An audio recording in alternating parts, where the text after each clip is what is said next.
we wanted to encourage everybody to please participate. So we're gonna have a department 3-minute thesis. The department one, right now it's planned for January 31st. That could change possibly.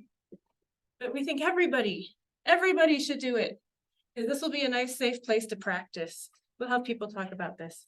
Are faculty gonna do it? Do you want to? Do it. Well, I think, yeah, Rick just volunteered. Okay, so this link is here, takes you to here. And this is a little submission form that you can put your name and your topic and an idea of what you're doing. You can start this now while you listen, or you can wait and do this at the end. But first things first, we're gonna have Stephanie talk to us for a little bit. And then we're gonna have Dr. McDonald talk for a little bit, and then, is she here? Here. Oh, there she is. She's coming in right now. Okay, so she'll be third. So ready? Yeah, I'm Do ready. you want me to be your slide clicker, or do you want to click? Okay. Go back though. I don't want them to see that one yet. Okay. Okay. So I'm Stephanie Sorensen. I'm a third-year PhD student. I recognize and love about half of you. The other half I just haven't met yet. So I look forward to getting to know the incoming cohort. Allison asked me to share my experience participating in 3MT. I did it this year. Wow, that felt like a long time ago, but I guess it was this year. And I actually placed second in our department in the college.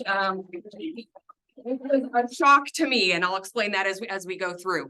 So I wanted to just share a little bit about what the experience was like so that you would know, if you're interested in doing it, exactly what all the steps would be and what would be required of you. And I'll just give you kind of a brief overview of that.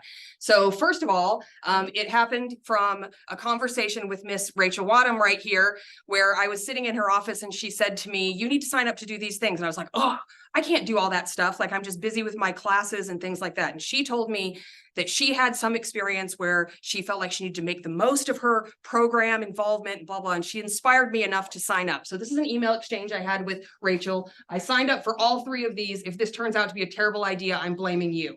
She said, "It won't be terrible, but you can still blame me for the fun." So I signed up, and this was in February. So I'm just trying to give you the timeline. This will be you guys next February, at the beginning of February, signing up and for that. Okay, you can go ahead to the next one. So in order to apply, this is what the application looked like. And it was due in early February. And you just had to give your presentation a title. You had to do a 200-word maximum abstract. And it's for an intelligent but non-specialist audience. So you don't have to be like super technical and things like that. Just and the idea is to just be able to explain research or a project that you're working on. Then describe your motivation for participating. Mine was probably less than 100 words, but anyway, and then that's really basically the whole form. You submit that.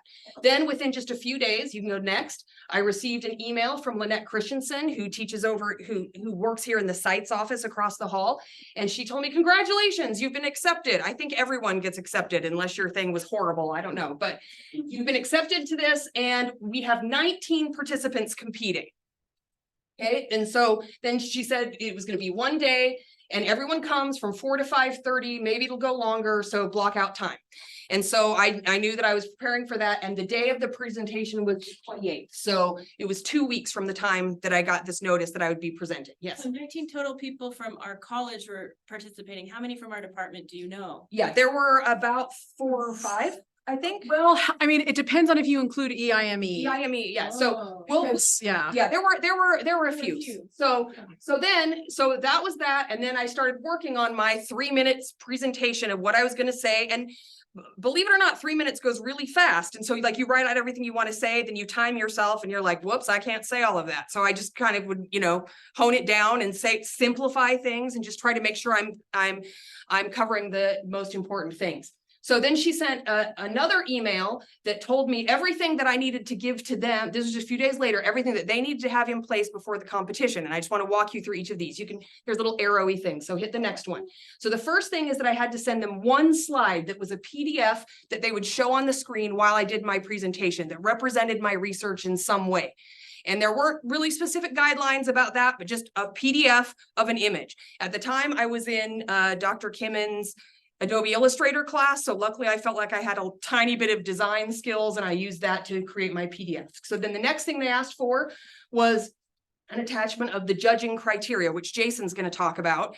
But it was helpful to me to know what I was going to be judged on because it gave me information about what they would expect in the presentation and what they would expect from the slide. And I used those criteria to help prepare my items. The next thing was that she did attach a program, which I'll show you, but then she told me what the presenter cues would be. And so what it meant is that when it was my turn, a slide would pop up on the screen that would have my name and the title of my presentation, and they would do that in between while the judges were making notes. And so that's how I would know that I would be coming up next. Okay, so then this was the schedule for that day. So you can see these are the different student and departments. So there were some from educational leadership and foundations, counseling, psychology, EIME, CPSE, EIME, and there, Rachel and I were there, EIME, and then there were just a couple more. So there were 19, and you can see that these were the titles that of different kinds of research and things that they presented and who their research advisor was. Okay, so that's basically it. And we would go through one at a time. Their name would pop up on the screen. We'd stand up and we'd do our thing. So before I tell you just a little bit about my own presentation, I just want you to know that I came into this extremely nervous. Poor Rachel, and I think Heather was at my table. Yes, okay. And I literally felt like I was going to pass out or throw up. Because I had even though I have had tons of teaching experience and even public speaking experience and things like that, I'd never done anything publicly about like my academic research, which is a new concept to me anyway. As a non-traditional student coming back and doing academic research, all of it felt very scary to me. And so I was incredibly nervous. And because I was nervous, I'd written a script and practiced it several times, but I don't know if I didn't pay attention or whatever. I had prepared some like index cards with little cues and notes to help me. But when this started, like I was like down here, right? These people all started getting up and sharing their presentations and no one had any notes at all. And they had like memorized everything. So I just got more and more nervous. I was like, oh my gosh, these people are like taking it so seriously. And I just got really, really scared. So I kept like frantically looking at my notes to make sure that I knew everything or whatever. And as I got up and I held my notes and I don't remember ever glancing at them. And honestly, I don't even remember giving the presentation. I think I blacked out and then I sat down and just felt so much better because I was done. And so, but just so you know, that was literally like what my experience was like. So you can go on to the next one. Well, remember she placed second. Yeah. Okay, so this was the slide that I had submitted and that they used. And so I'm going to leave this up and I'm going to give you my 3-minute presentation, this time with notes, no rules. And that's just because I don't have it memorized like I did a year ago. And I told her I can't rememorize it right now. Make you do that. Right, yeah. But so I'm going to give you my 3-minute presentation really quickly and show you like how I pointed to my slides and things like that. And then you'll just know what the experience was. So this is just my ready, set, go. Okay, so for a variety of reasons, many colleges and universities are asking their instructors to teach in online environments. And a literature synthesis of teacher experiences when they transition from traditional classrooms into online settings showed that they often faced challenges making decisions about how to use media and methods in a new teaching environment. These adjustments can then affect the interactions that they have with their learners, with the content, and the way that they facilitate interactions between their students. So I participated in a case study research with a religious education professor to capture his experience teaching multiple modalities. He taught 4 sections of the same course, and each section of 75 students was taught in a different modality. One was a traditional in-person class, one was live remote delivery on Zoom, one was blended where they met in person once a week and then completed the rest of the content delivery online. And then a final section was all asynchronous online. This professor tried to design, align, and facilitate these 4 sections so that the learning objectives would be met in the best way for each modality. The research question was, how does the instructor experience the design and teaching of a religious education course across 4 modalities? I wanted to really understand the instructor's experience, so I used a qualitative approach. Data I collected included the following: 4 interviews throughout the semester, an instructor's weekly reflection journal, 2 course observations for each section of the course, and a review of artifacts like online discussion boards and other activities. In the data, as I analyzed it, presented many interesting insights. For example, the instructor found that in his in-person class, he struggled the most to cover the content, which meant that he often didn't have the time or the freedom to go into as much depth and discussion as he would have liked. He discovered that he preferred teaching blended because it allowed for the best affordances of both online and in-person environments, but he felt that his students struggled to understand what blended meant and adapt it to its strengths. He was surprised that he was able to create a real connection with his Zoom students and concluded that teacher presence and interaction was important in every modality. This research is important because it helps us understand what teachers are learning and experiencing as they teach in online environments. The synthesis of these bounded cases can prepare prospective online teachers for potential challenges and inform universities' institutional support and professional development. The end. That was the entire presentation, and others gave similar presentations and had different slides and pictures and charts and things like that they shared. But that's kind of how the presentations go. And I sat down and breathed, and when it was all over, they announced that I had won 2nd place, and I audibly gasped, and people laughed at me. But it was a wonderful experience, and they were surprised. I think I got $200 for participating in that. So it's a great opportunity for you to practice articulating your research and synthesizing it down into a small, clear way so that people can understand what you're studying and what you're learning. That's it.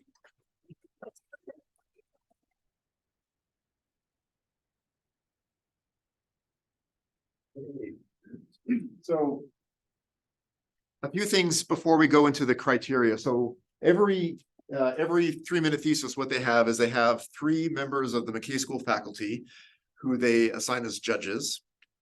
They just kind of rotate. So who will it be next spring? I don't know. It'll just be as they kind of go through the rotation and see who's available. They change the criteria a little bit every year. So what I'm presenting, it will probably be close, but may not be the exact criteria that they have this coming year, but you'll get the basic idea. I want to emphasize the judges are a sympathetic audience. They're not out to trap anyone. They're not out to give you, I mean, the orientation is to give you the highest score we possibly can. We know this is new. We know this is a formative experience. It's a valuable experience, but we know for a lot of students it's the first time. And so we are a sympathetic audience. We'll be honest. We'll be an honest audience, but we are going to be sympathetic. 3 minutes means 3 minutes. 3 minutes, a buzzer goes off and you're done. That affects your criteria, or that affects the score. If you go over the 3 minutes, the judges take that into account when they're doing your score. Sometimes the score has been 0 if you've gone over 3 minutes. Sometimes not. Sometimes what the judges do is they'll just then dock you a certain, they're instructed to dock you a certain percentage, a certain number of points if you go over the 3 minutes. Or it just is you don't get to everything. And so maybe some of the criteria they have to give you a 0 on because you never got to that. So and they did hold up signs in the back that said yeah, time so limit. you have some pacing. Talk faster or slow You have down. some pacing. So what Stephanie modeled, I mean, you've really got to be concise. You've really got to get your point across in the best possible way. And so scripting, cutting. 3 minutes when you're up there is going to be so fast. It'll fly by.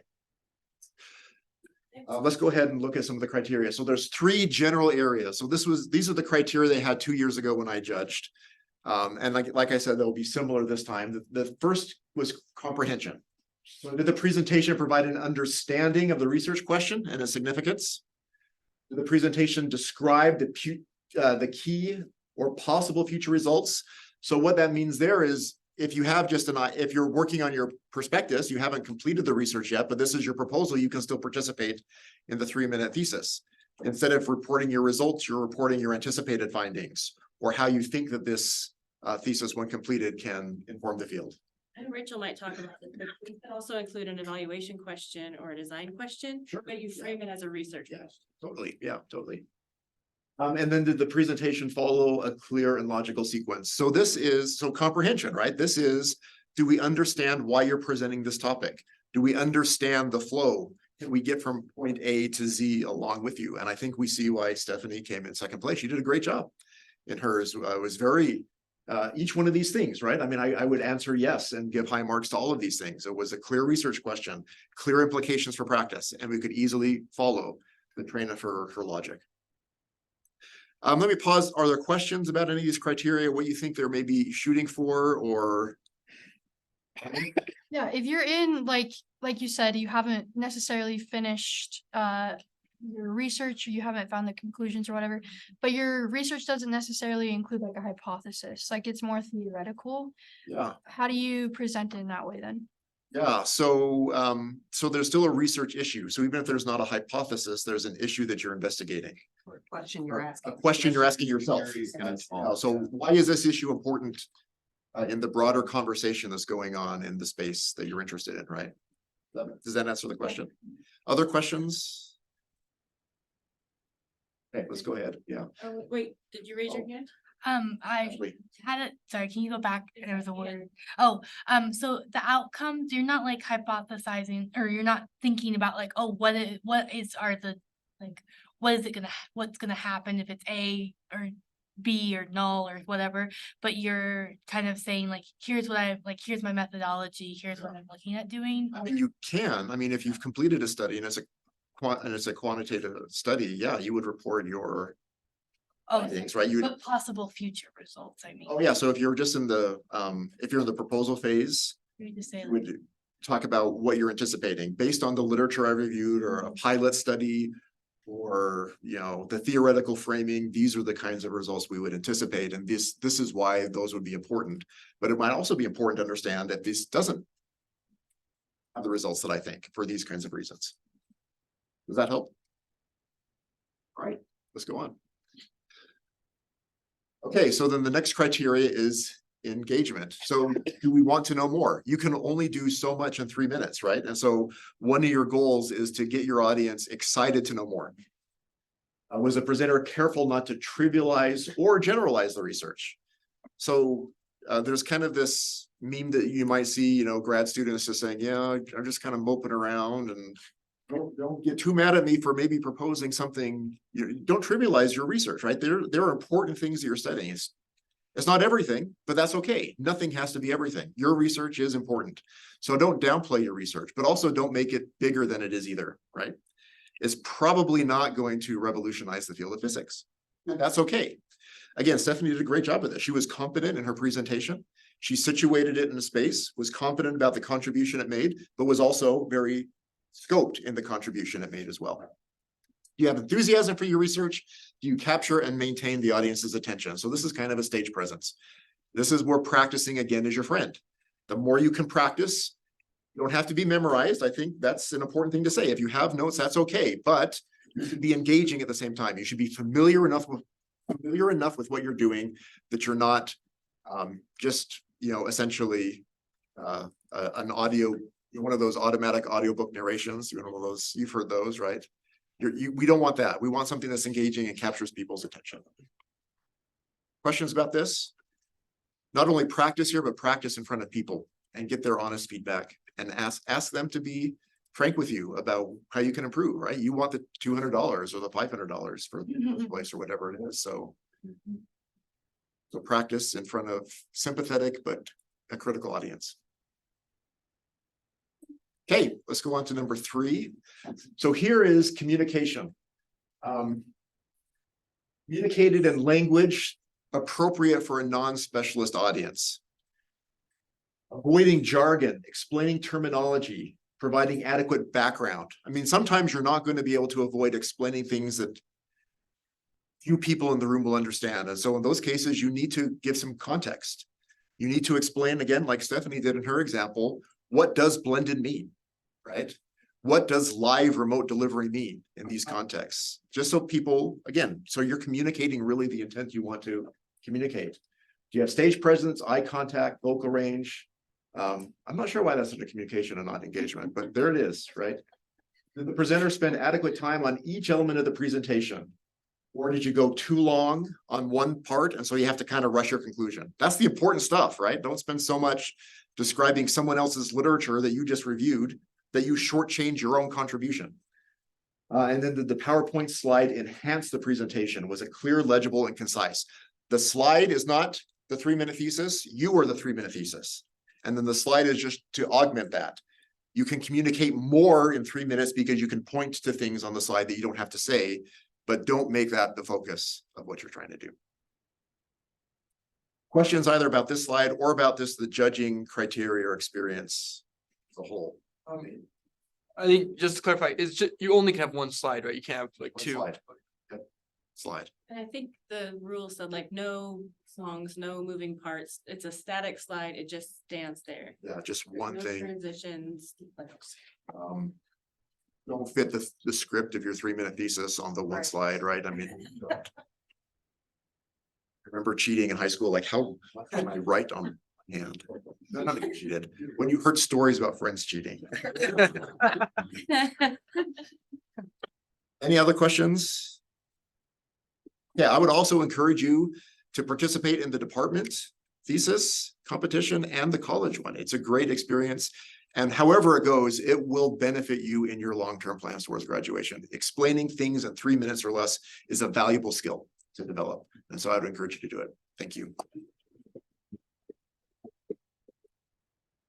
If you aren't already convinced to do this, hopefully what I will say convinces you further. So I want to talk about 2 generalities, just kind of overarching, and then 2 specifics about this particular contest. So Stephanie kind of referred to it. When I started here in my PhD program, realizing that I'm an employee at BYU, that this is where I live 90% of my day, and that I'm very familiar with all of the faculty and everybody in this college, I knew coming into this program that I could very much just get lost, that I could come in and say, hey, I will show up at class, I will do my assignments, and then I am not going to do anything else because I'm busy. Life is complicated. There's no way I'm going to do anything else. But I promised myself that when I started this, that I was going to have a full graduate student experience, that I was not going to take it for granted, that there were all of these other opportunities that were available to me, that as a professional with a job who really doesn't need this degree to move forward, that I didn't have to take advantage of. I promised myself I was going to do it. And if I was going into this, I was going full bore into this. And with that, part of this was that I was planning to participate in all of these opportunities, no matter what they were, every single year. I participated in 3MT every year except one that I have been here in the 5 years I've been here. So I participated in 4 times. And trust me, I didn't need to. There was really no benefit to me to participate in it. The only thing is that it was beneficial to me as an individual and my growth and development. And that was significantly important. So I will say first and foremost, don't live beneath your privileges, people. You know that lovely little story that they told in conference about the guy on the cruise ship who packed his food and then Phil remembered that, then he found out that everything was paid for. The reality is you've paid for a lot more than just to sit with your butt in class. You've paid for a lot of different experiences. And the Student Association and all of these kinds of things are absolutely excellent opportunities. And if you're not taking advantage of them as part of your program, you are living below your opportunities. And that to me personally is unacceptable. And I made that choice not to live below my privileges by participating in this. The second thing is we are part of the college, the McKay School of Education. We are part of this college. We're accepted here at BYU to be a part of this community. And I think that it's really, really important that we show ourselves as part of this community. I think there was only the 2 of us from IP&T. The other ones were for EIME. So we are 2 in a room of all of these people that were representing our program in our college level, right? Our department. We need more people to represent us. We need everybody to see the great work that is coming out of our department. We need everybody to see, as a part of this greater community, who we are and what we're doing. And if we're not participating, then we're not showing people how amazing and incredible not only each of us are as individuals, but how amazing and incredible our department is, and how amazing and incredible our faculty are, how amazing and incredible the things we're learning and doing are. And to me, by not participating, we're not being a part of a really strong community that we need to be a part of. So don't live beneath your privileges, and make sure you're a part of this community, to me, are one of the, kind of philosophical reasons to participate in these kinds of things. I know it seems overwhelming, and I know that it feels like, wow, this is just something else on top of everything. And trust me, I could give you a whole big long story about the craziness my life has been these 5 years that I have been in there, but I have participated in it 4 years because it is so important. And it really makes a difference. With this particular contest in particular, although there are other opportunities like poster competitions and all that we can talk about as well if you want to. But for this particular 3MT, there are really two major benefits to it. And Dr. McDonald referred to one. Being able to talk about what you're doing in 3 minutes is a hugely important skill. And it is something that you're going to need. You're going to go to conferences and people are going to say, hey, what are you doing? And you've got less than 3 minutes to tell them. You're going to go into a job interview and they're going to say, hey, what's your degree in? And you've got less than 3 minutes to tell them. Being able to distill your thoughts down into that time period is just an incredible skill. The other piece of it is expressing what you were doing in a different way is also really great.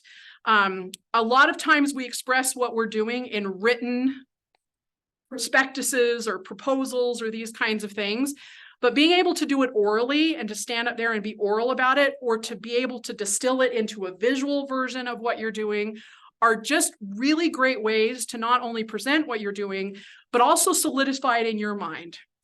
I have found that participating in this contest has actually helped me to be better in my research because I'm seeing it in a different way. All 4 years, the first year I did it, I didn't have any data, I didn't have any findings, but I came out of it, I'm like, ooh, I understand the question that I'm asking a whole lot better because I had to present it in a different way, right? And I was able to formulate my question and narrow it and get to where I wanted to go because I participated in this different way of focusing on it, right?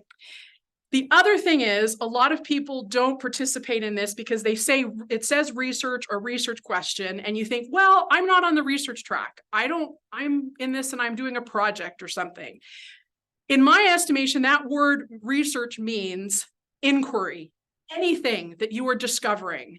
And if you're doing a project, you are discovering something new about something. And that's the kind of thing that they want here. So don't let that word research throw you, because it doesn't have to be a research project. It could be a design project.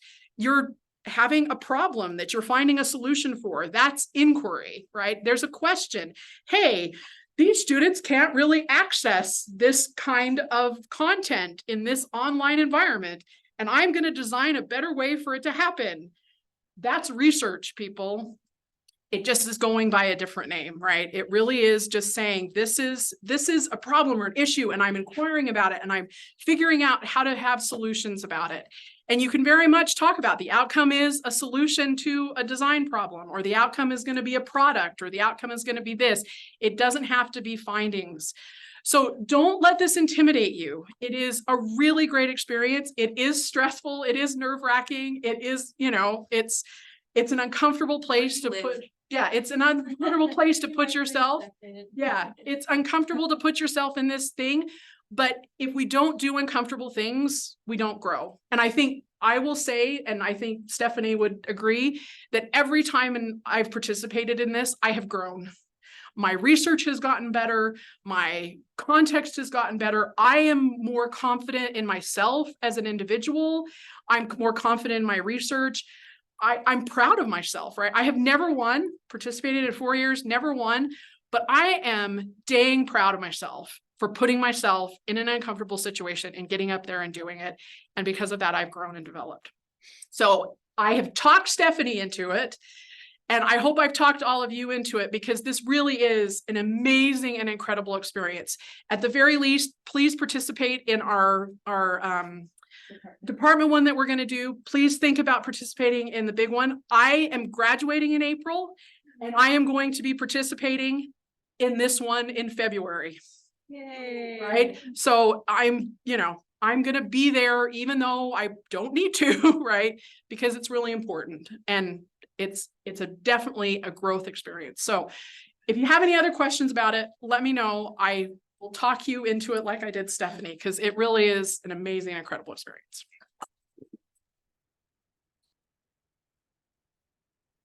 Okay. We wanted to spend a little bit of time at your tables with a group of people starting to brainstorm and think about what have I been doing already this semester or this year that would be a 3-minute presentation about my work. What evaluation question have you been answering, or what design question have you been looking at? So find a little group of people and take a few minutes to kind of chit chat and be like, I can't think of anything, and they can ask you questions. Dr. McDonald. Yeah, online people should be one, right? Is that? Yes. Annie might need to help me. So does everybody have somebody you can talk to for a little bit? I hear what I'm up against in competition this year, guys.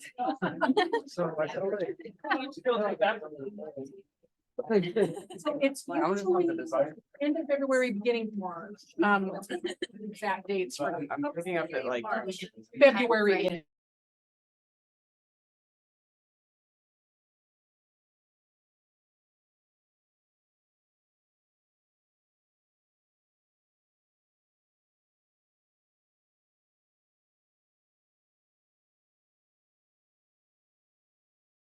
They're not. I've been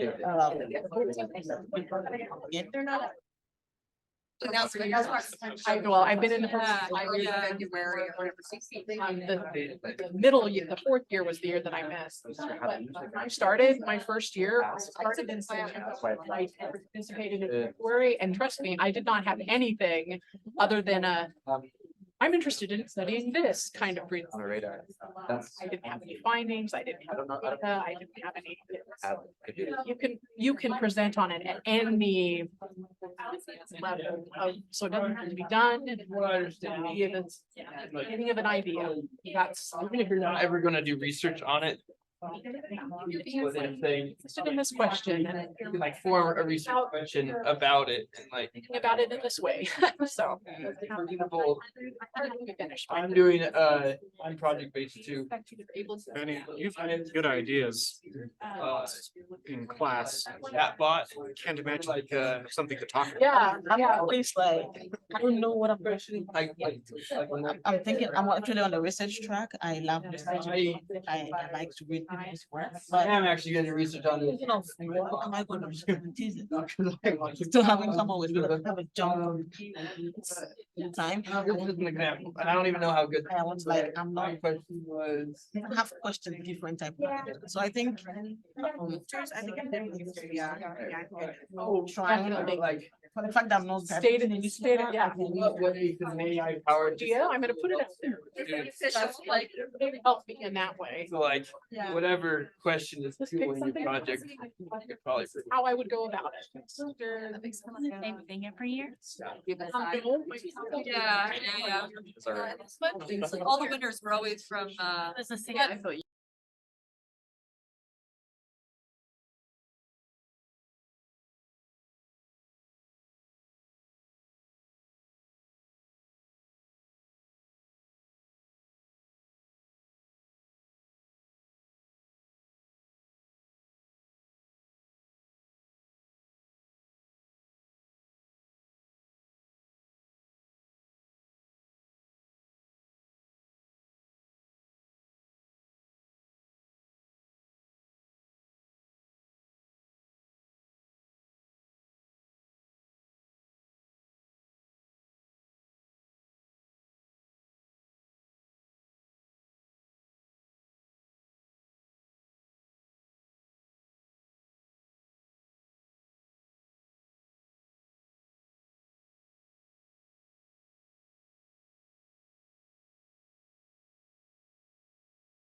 Best.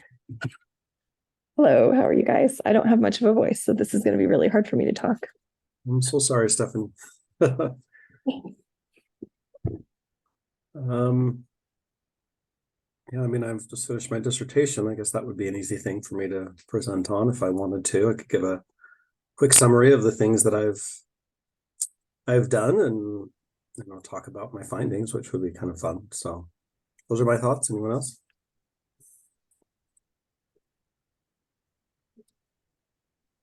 Hi guys. Well, I just love that they talked about how even if you think that you're not doing research, you actually are because you're inquiring about something. So obviously I have my research interests, but just thinking about a design project that I'm doing right now at BYU Online with some peer mentors and some work with Heather, I'm thinking maybe to do kind of more of a design research inquiry presentation. So that I like that they mentioned that.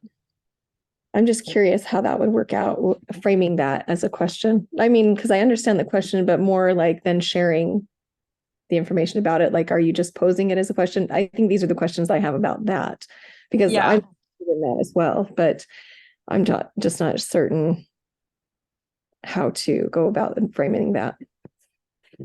I think couldn't you talk more about the process and what your hopes for, like if you're designing something, like implementing that design, and would that work for that?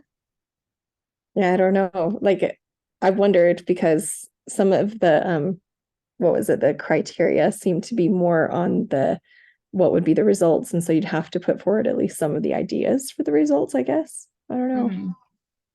But yeah, so I've done a couple of projects that would be fun to present on. I think one is a course we created, as well as a framework that we're working that's more theoretical right now that could be helpful. So I'm curious, Dwayne, what was your research on? So my dissertation was on subject librarians in the library, actually. So I did 2 qualitative studies, one interviewing all the librarians who were willing, and then the other one was interviewing faculty members that they worked with to try and understand who they understood they were, what kinds of things the 2 groups could do to work better together, things like that. So it's a really interesting experience, and the literature review was very helpful and also provided a lot of insight, I thought. So anyway. And Jana, what about you? What's your project like? So for my dissertation, I'm wanting to do how to promote propinquity, or the sense of closeness in online asynchronous learning, or even just synchronous, but just helping students not feel as isolated in that kind of modality. Very cool. I don't know if anyone else wants to share. Lucia, Dallin, Caleb.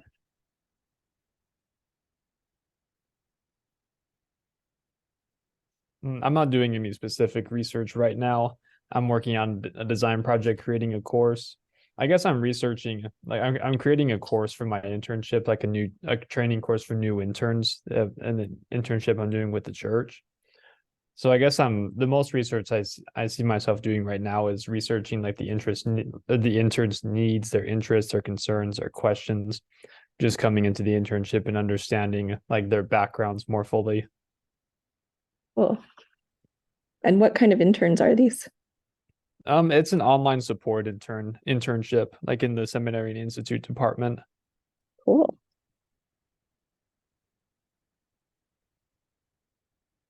Stephanie, what are you doing for yours? So most of my work has been creating a course to help teachers to amplify Native voices in the K-12 classroom. And so it has knowledge elements as well as skill elements, and it's very focused on developing empathy. So That's great. I have a contact, actually. If you want someone, if you're doing interviews or something, I can put you in contact with someone if you like that. But we can talk after about that. yeah, you'll have to tell me who your contact is. Yeah.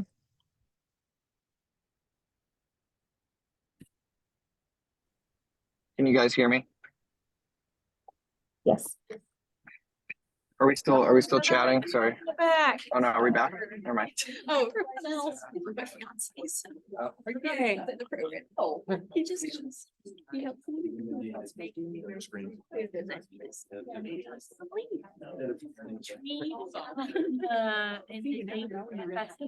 Hey. Including the people. Very loud. It would be great if you could either use this dinosaur code or. You're never gonna. And it takes you, I'll wait for a second, everybody. Go to the. Sorry.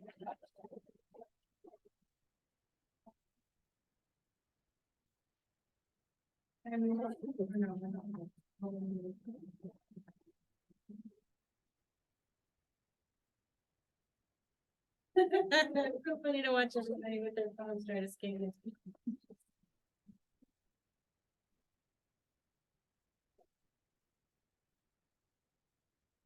You okay now?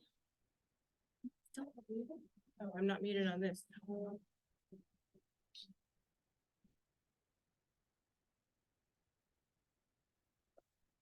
Okay.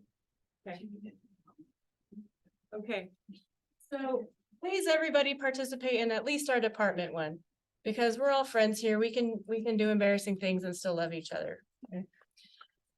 This is good practice for your actual thesis or dissertation defense, or for a job interview, or explaining to your relatives what you're doing with your life. This is a good experience that everyone should do. We also want to be well represented at the college level.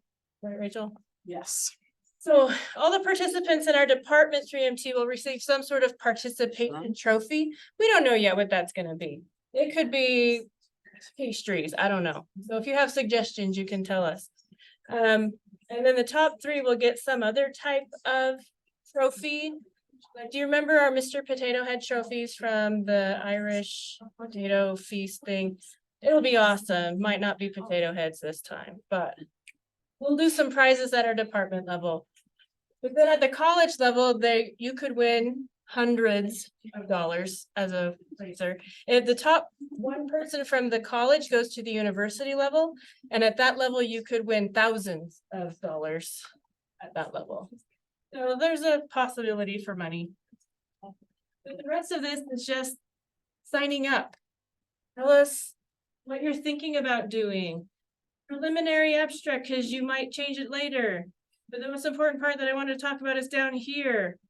What's your anxiety level and what support do you need between now and the end of January? Do we need to have a day where we all come and practice together and give feedback? If you think that would be helpful, put it right here. Okay. Does anybody want to say or ask anything in the last like 2 minutes? Yes, Bennett. Link on the QR code. It allows me to edit questions, but not. Okay, I'll take care of that and I'll resend it. It worked for me. It worked for you? Maybe he's editing it. Maybe I'm changing. I'm editing it too. Yeah. Well, mine I worked. can make but that. Mine didn't work. Mine was like I Bennett. typed out, I didn't use the QR code, I typed out the Oh, URL. you typed out. Yeah. There's, I think like. So go back to the typing one. That's funny. So I can send you a different QR code or I can just send you the link later. I'll send it out. Yeah, just email out the link. No, so I just have Any questions? Oh, wait, I know one thing I forgot. That Heather brought up. Do you want to say it, Heather? Or do you want me to say it? Oh, so if you are working right now as a research assistant, meaning you are getting money from the department that comes through the McKay School of Education, you are actually required to either participate in the 3MT or in the Mentored Research Conference. Or both. Or both, but you need to participate in one of them. Because it's part of sharing, disseminating the work that you're doing that the McKay School is paying you to do through the department. So, I encourage you to do one or both.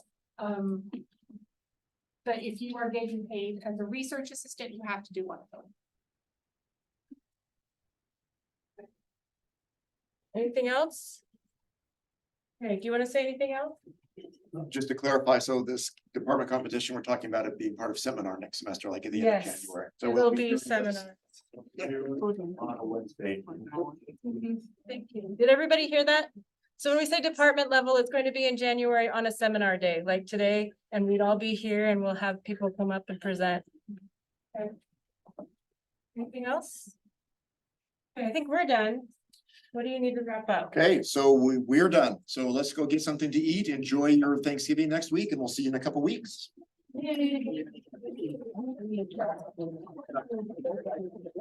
What? I'm sorry. Good.